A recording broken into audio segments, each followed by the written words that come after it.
Note speed and timing are the two most important settings in Project Sekai. They can be the difference between getting some misses to getting a full combo, or getting a lot of grades to getting it all perfect. Every player should be acquainted with these two settings, so follow along as I explain in detail how to set them up. Before we start, firstly, you want to make sure the late/early indicator is enabled, as this will allow you to fine-tune both your note speed and your offset. Let's start with note speed. Note speed toggles how slow or fast the notes arrive at the judgment line. With slower note speeds, notes will be closer together in width, which may make charts a little harder to read. With faster note speeds, the notes will be much further apart from each other, which allows you to rely more on your reading reaction time. Now Sekai, by default, puts the note speed at 6.0, which while viable for easy and normal charts, tend to cause a bit of a problem in higher difficulties. For newer players, I recommend increasing your speed to at least 8 or 9. The jump from 6 to 9 will do wonders for your accuracy. Once you are comfortable with that, if you intend on playing higher level expert or master difficulty charts, you can slowly inch your speed up within the 10 to 11 range. To get there, you can start to increase the note speed in increments of 0.1 or 0.2, and once you play enough times to feel comfortable, you can keep moving your way up. If you are getting a lot of early grades, goods, and bads, you might want to increase your note speed. Similarly, if you are getting a lot of late grades, goods, and bads, you can either stay there and keep playing or decrease your note speed. I recommend players to settle once you get comfortable with a speed within the 10 to 11 range. You might be thinking, Billiam, why stop there? Well, ultimately, it comes down to personal preference, but from a more technical standpoint, there are a couple reasons as to why or why not. Touch input latency being one of them. Because different devices have different input latencies, 11 speed might feel comfortable for one device, while that same speed will feel sluggish and late on another. Finding a speed that both you and your device can handle is ideal. Another reason is due to balance. What exactly do I mean by this? You should strike a good balance between being able to react through reading and react through listening. When I set a note speed too high, for example, 11.1, because they go by too fast, your reading reaction time is shortened. When you do this, you may tend to exert a little more strength with each tap, which might lead to exhaustion after a while. This may also cause you to pay less attention to the music, which may be dangerous in certain types of rhythms. By moving your note speed down by 0.1 or 0.2, you give yourself a bit of space to conserve a bit of that energy and direct some of that into listening for music cues and tapping to the beat. This will be important as we talk about timing later in the video. Slowing down your note speed also gives you the flexibility to read charts better, and with the addition of Append difficulty in the 3rd anniversary update, this will be even more true. With Append, you will need to figure out certain strategies such as knowing which fingers to use and where to use them, so having a comfortable speed within the 10 to 11 range gives you the headroom you need to figure it out.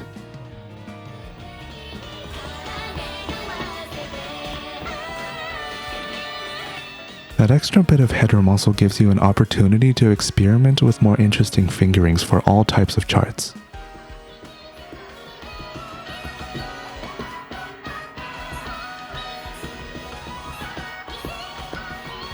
Of course, it is not to say that you cannot play at a high speed.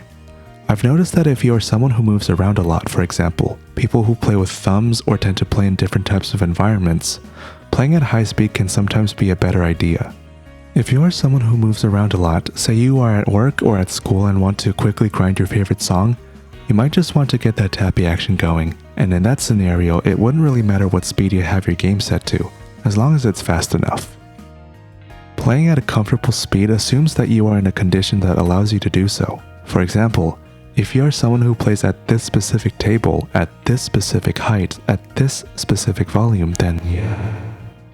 Also, if you are stuck trying to full combo this one song that you've been playing over and over and over again, you probably know the chart very well, so actually increasing your note speed past what you are comfortable with might be helpful in this scenario.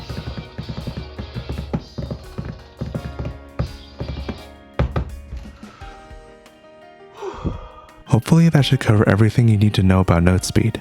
Now let's go over the next option, timing. Assuming you have already settled on a comfortable note speed, this is where timing comes in. In rhythm games, these can also be referred to as offsets. Rhythm games are all about tapping to the music, so offset adjustments are crucial for fine-tuning. This could be the difference between getting a full combo with 10 to 20 grades to getting an all perfect. This option aims to correct an issue that plagues all devices, latency. Now there are probably a couple thousand different types of latencies because you could probably blame your one miss on one of them, but the most prominent latencies that offsets tend to correct are touch input latency and audio latency. Briefly, touch input latency is the time it takes for a tap to register. As mentioned earlier, because different devices have different touch input latencies, a certain speed might feel comfortable for one device, while that same speed will feel sluggish and late on another. If you play without sound effects and largely respond to music cues, you might notice your taps and the music do not line up. Higher touch input latency makes it so that even if you do tap on time, the tap itself isn't registered nearly as quickly, which is why players often get late grades and have to offset. Audio latency is the time it takes for audio to play after a certain action has occurred. Think Bluetooth, for example. When you try to play with Bluetooth audio, your music is just so far behind. That indicates high audio latency. This is why it is usually not recommended to play with wireless speakers or headphones, especially with sound effects. Now, if you play with your device's built-in speakers or play with wired headphones, the audio latency is largely minimized. It is basically undiscernible to most, however, it is still consideration when trying to adjust offsets. Again, like touch input latency, audio latency will vary across devices. I'll admit it, this topic is extremely confusing. Even I have trouble explaining it in full detail, but the reality is, it doesn't have to be that complicated thanks to timing. So let's go over how to properly adjust them. The adjustments will differ depending on if you play with or without sound effects, but here are the basics. If you are getting a lot of grades, your first priority is note speed. Make sure you are completely comfortable with it before heading into timing adjustment. With that said, let's start with players who play with sound effects. Play through a chart. Now, opposite of note speed adjustments, if you get mostly late grades, you will want to offset backwards. And if you get a lot of early grades, you will want to offset forwards. This will take a bit of trial and error, so you will need to experiment with it and get comfortable. I do not recommend pushing offsets past plus or minus 2, as any further will cause sound effects to desync with the music. Now for those who play without sound effects, chances are you probably already messed with the offsets a bit. I will go over how I have mine set up.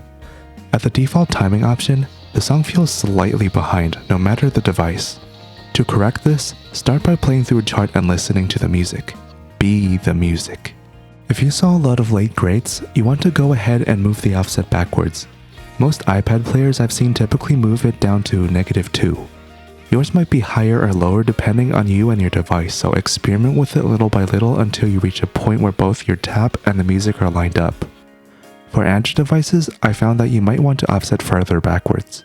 60Hz Android devices typically will need to be offset backwards pretty significantly due to high touch input latency.